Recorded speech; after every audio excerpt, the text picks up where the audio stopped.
ಐತೆ. 1.25 ಎಕರೆ ಇದೆ, ಸುಮಾರು 4 ಕೋಟಿ. ರೈತರಿಗೆ ಬೆಲೆ ಇಲ್ಲ, ರೈತರ ಜಾಗಕ್ಕೆ ಬೆಲೆ. ಎಲ್ರಿಗೂ ನಮಸ್ಕಾರ, ನಾನು ನಿಮ್ಮ ಶಶಿ. ಇಲ್ಲಿ ಬ್ರಹ್ಮದೇವರಹಳ್ಳಿಯಲ್ಲಿ ಕುಮಾರ್ ಅನ್ನೋರು ಭೇಟಿ ಮಾಡಿದ್ರು. ನೀವು ನಮ್ಮ ತೋಟಕ್ಕೆ ಬರಲೇಬೇಕು ಸರ್ ಅಂತ ಹೇಳಿದ್ರು. ಯಾಕೆ ಅಂತ ಕೇಳಿದ್ರೆ ಅವ್ರ ವೈಫ್ ನನಗೆ ಅಭಿಮಾನಿ ಅಂತ ಹೇಳಿದ್ರು. ಖುಷಿ ಆಯಿತು. ಅವ್ರ ಮನೆ ಹತ್ರ ಭೇಟಿ ಮಾಡಿ ಫೋಟೋ ತಗೊಂಡು. ಸೊ ಈಗ ಇಲ್ಲಿ ಅವರ ತೋಟದ ಹತ್ರಕ್ಕೆ ಬಂದಿದ್ದೀವಿ. ಇವರು ವಿಡಿಯೋ ಅಲ್ಲಿ ಕುಮಾರ್ ಅವರು ನೀವೇನು ಹೇಳ್ತಿದ್ರಿ, ನಮ್ದು KTM ಏನೋ ಹೇಳಿದ್ರಿ, ಗೋಲ್ಡ್ಗಿಂತ ರೇಟ್ ಜಾಸ್ತಿ ಸರ್ ನಾವೀಗ ಅಂತ ಹೇಳಿ. ಹೌದು, ಹೆಂಗೆ ಈ ಜಾಗದ ಬಗ್ಗೆ ಹೇಳ್ತಾ ಇದ್ದಾರೆ? ಹೌದು, ರೈತರಿಗೆ ಜಾಗಕ್ಕೆ ಬೆಲೆ. ಈಗ ರೈತರಿಗೆ ಬೆಲೆ ಇಲ್ಲ, ರೈತರ ಜಾಗಕ್ಕೆ ಬೆಲೆ. ರೈತರಿಗೂ ಬೆಲೆ ಇದೆ, ರೈತರ ಜಾಗಕ್ಕೆ ಇನ್ನೂ ಜಾಸ್ತಿ ಬೆಲೆ ಇದೆ. ಕರೆಕ್ಟ್. ಸೂಪರ್. ಎಷ್ಟು ಎಕರೆ ಇದೆ ಇಲ್ಲಿ ಸರ್ ನಂದು ಇಲ್ಲಿ 1.25 ಎಕರೆ ಇದೆ. 1.25 ಎಕರೆ ಇದೆ, ಸುಮಾರು 4 ಕೋಟಿ. ಹ್ಮ್, ಅದಕ್ಕೆ ಗೋಲ್ಡ್ಗಿಂತ ಜಾಸ್ತಿ ಅಂತಿದ್ ನೀವು. ಹೌದು, ಸೂಪರ್, ವೆರಿ ಗುಡ್. KTM ಚಿನ್ನಕ್ಕಿಂತಲೂ ಇನ್ನ ಮಣ್ಣು ರೇಟ್ ಜಾಸ್ತಿ ಈಗ. ಮಣ್ಣು ಹಂಗಾದ್ರೆ ಮಾರ್ತೀರಾ ನೀವು? ಯಾವ ಕಾರಣಕ್ಕೂ? ಯಾವ್ದ ಕಾರಣಕ್ಕೂ ಮಾರಲ್ಲ. ಇದು ಆಲೆ 7 ತಲೆಮಾರು ಆಸ್ತಿ. 7 ತಲೆಮಾರು ಆಸ್ತಿ. Super, very good, very good, very good. ನಿಮ್ಗೆ 2 ಜನ ಮಕ್ಕಳು? 2 ಮಕ್ಕಳು, ಒಂದ್ ಸಣ್ಣ ಮಗು, ಒಂದ್ ದೊಡ್ಡ ಮಗು. ನೀವೀಗ ಟೊಮೆಟೊ ಹಾಕಿದ್ರ, ನಿಮ್ ಎಕ್ಸ್ಪೀರಿಯನ್ಸ್ ಹೆಂಗಿದೆ? ಏನ್ ಕೈಯಲ್ಲಿ ನೀವು 1-2-3 ಪ್ರಾಡಕ್ಟ್ ಇಟ್ಕೊಂಡಿದ್ರೆ? ಗ್ರೋಫಿಟ್ ಮತ್ತೆ ರೂಟ್ಜನ್. ಇದಕ್ಕೆ ಫಸ್ಟ್ ಡ್ರಿಂಚಿಂಗ್ ಮಾಡಿಸ್ತೆ. ಟ್ರೈಕೋವಿರು, ಬ್ಯಾಕ್ಟೋಶಿಲ್ಡ್, ಗ್ರೋಫಿಟ್, ವಿಗರ್ ರೂಟ್. ಅದ್ರ ಬಗ್ಗೆ ನನ್ಗೆ ಏನು ಅಂತ ಗೊತ್ತಿಲ್ಲ. ಬಿಡ್ತಿದಾಗ ಇವ್ರು ಬಂದ್ರು. ಹೌದಾ? ಇದು ಏನು ಬಿಡ್ತಾ ಇದೀನಿ ಅಂತ ಕೇಳಿದ್ಕೆ ಸಾಯೋದಕ್ಕೆ ಮತ್ತೆ ಗಿಡ ಡೆವಲಪ್ಮೆಂಟ್ ಕೊಟ್ಟಿರೋದು ಇದು ಬಿಡು ಅಂತ ಹೇಳ್ಬಿಟ್ಟು ಹೋಗಿ. ಚೆನ್ನಾಗಿ ಬರ್ತದೆ. ನಿಮ್ಗೆ ಖುಷಿ ಇದೆಯಾ ಬಿಟ್ಟಿರೋದು? 100% ಖುಷಿ ಇದೆ. ಸೂಪರ್. ಸೊ ನಿಮ್ಮ ಗಿಡಗಳು ಚೆನ್ನಾಗಿ ಬಂದಿದಾವೆ. ಇಟ್ ಇಸ್ ಸಮ್ಮರ್, ಇಳುವರಿ ಎಲ್ಲ ಚೆನ್ನಾಗಿ ಬಂದಿದೆ. ಬರೋದಕ್ಕೆ ಮೇಜರ್ ಕಾರಣ ಏನು ಅನ್ಸುತ್ತೆ? ಮೇಜರ್ ಕಾರಣ ರೂಟ್ಜನ್. ಮೇಜರ್ ಕಾರಣ ಯುಮಿಕ್, ಫಲ್ವಿಕ್ ಗಿಡ ಯಾವಾಗ ವೈಟ್ ಬೇರ್ ಬಿಡ್ತು, ಡೆವಲಪ್ಮೆಂಟ್ ಆಯ್ತು, ಇದೇ ಕಾರಣ. ಈ ಗ್ರೋಫಿಟ್ ತುಂಬಾ ಹೆಲ್ಪ್ ಮಾಡಿರುತ್ತೆ. ಇದು ಕನ್ಸಾರ್ಷಿಯಂ ಅಂತ ಕರಿತೀವಿ. ನೈಟ್ರೋಜನ್, ಫಾಸ್ಫರಸ್, ಪೊಟ್ಯಾಷಿಯಂ, NPK ಐತೆ. ನೀವು ಇಂದಿನ ಟೈಮಲ್ಲಿ ಜಾಸ್ತಿ ಗೊಬ್ಬರಗಳು ಹಾಕಿರ್ತೀರಿ, 19 20 ಏನೋ ಒಂದು ಕೆಮಿಕಲ್ ಫರ್ಟಿಲೈಸರ್ಸ್ ಹಾಕಿರ್ತಾರಲ್ಲ, ಅದೆಲ್ಲ ಅನ್ಅವೈಲಬಲ್ ಫಾರ್ಮ್ಗೆ ಹೋಗ್ಬಿಟ್ಟಿರುತ್ತೆ. ಅಂದ್ರೆ ಗಿಡಕ್ಕೆ ಸಿಗಲ್ಲ. ಇದರಲ್ಲಿರೋ ಜೀವಾಣುಗಳು ಏನ್ ಮಾಡ್ತವೆ, ಇದ್ರ ಕೆಲಸ ಏನು ಅಂತಂದ್ರೆ ಆ ಅನ್ಅವೈಲಬಲ್ ಇರೋದು, ಅಂದ್ರೆ ಸಿಗದೆ ಇರೋಂಥದ್ದನ್ನ ಸಿಗೋ ತರ ಮಾಡೋ.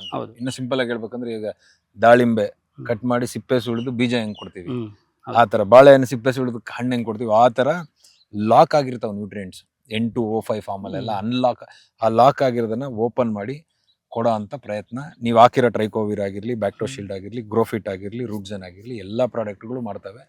ಮತ್ತೆ ನಿಮ್ಮ ಮಣ್ಣಲ್ಲಿ pH ನ ಚೆನ್ನಾಗಿ ಮೇಂಟೈನ್ ಮಾಡ್ತವೆ. ಯಾವತ್ತು ಮಣ್ಣಲ್ಲಿ pH ಚೆನ್ನಾಗಿರುತ್ತೋ ಅವಾಗ ಮಣ್ಣಲ್ಲಿ ಜೀವ ಇದೆ ಅಂತ ಅರ್ಥ. ಮಣ್ಣಲ್ಲಿ ಯಾವಾಗ ಜೀವ ಇರುತ್ತೋ ನೀವೇನೇ ಗೊಬ್ಬರಗಳು ಕೊಟ್ರು ಗಿಡ ಇಟ್ಕೊಳ್ಳುತ್ತೆ, ಡೆವಲಪ್ಮೆಂಟ್ ಆಗುತ್ತೆ, ಡೆವಲಪ್ಮೆಂಟ್ ಚೆನ್ನಾಗುತ್ತೆ.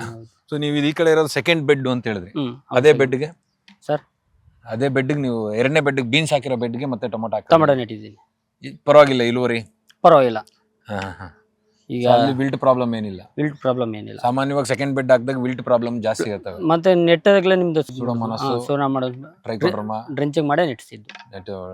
ಟ್ರೇಗಳನ್ನು ಅದಿದ್ರೆ ನೀವು ಇಲ್ಲ, ಡ್ರಿಂಚಿಂಗ್ ಮಾಡ್ಬೋದು ಡೈರೆಕ್ಟ್ ಆಗಿ. ಗಿಡ ನಾಟಿ ಮಾಡಾದ್ಮೇಲೆ ಡ್ರಿಂಚಿಂಗ್, ಮಾರನೆಗೆ ಡ್ರಿಂಚಿಂಗ್ ಮಾಡ್ಬೇಕು. ಅದು ನಿಮ್ಗೆ ತುಂಬಾ ಒಳ್ಳೇದು ನೀವು ಮಾಡಿರೋದು. ಯಾಕಂದ್ರೆ ಹಳೆ ಕ್ರಾಪ್ ಏನಾದ್ರು ರೋಗಗಳಿದ್ರೆ ವಿಲ್ಟು ಬ್ಲೇಟು ಈ ಕ್ರಾಪ್ ಬರ್ದೇ ಇರೋ ತರ ಹೆಲ್ಪ್ ಮಾಡಿ.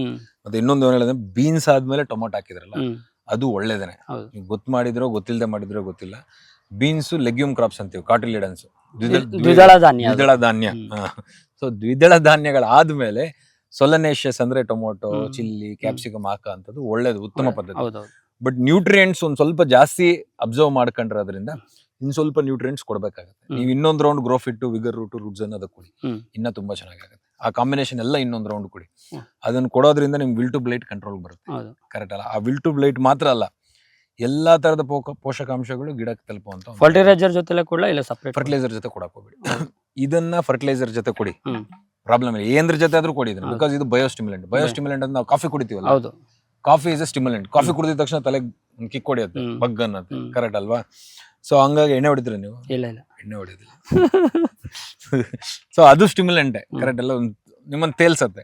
ಸೊ ಕಾಫಿ ಅನ್ನೋದು ಒಂದು ಸ್ಟಿಮ್ಯುಲೆಂಟ್. ನಿಮ್ ಬ್ರೈನ್ ನಿದ್ದೆ ಬರ್ತಿದ್ರೆ ಆಕ್ಟಿವೇಟ್ ಮಾಡುತ್ತೆ. ಕರೆಕ್ಟ್ ಅಲ್ವಾ? ಕಾಫಿ ಆ ತರ ಸ್ಟಿಮ್ಯುಲೆಂಟ್ಗಳು ಇದು ಕೆಮಿಕಲ್ ಜೊತೆ ಕೊಡ್ಬೋದು ಅಂದ್ರೆ ಏನಿಲ್ಲ.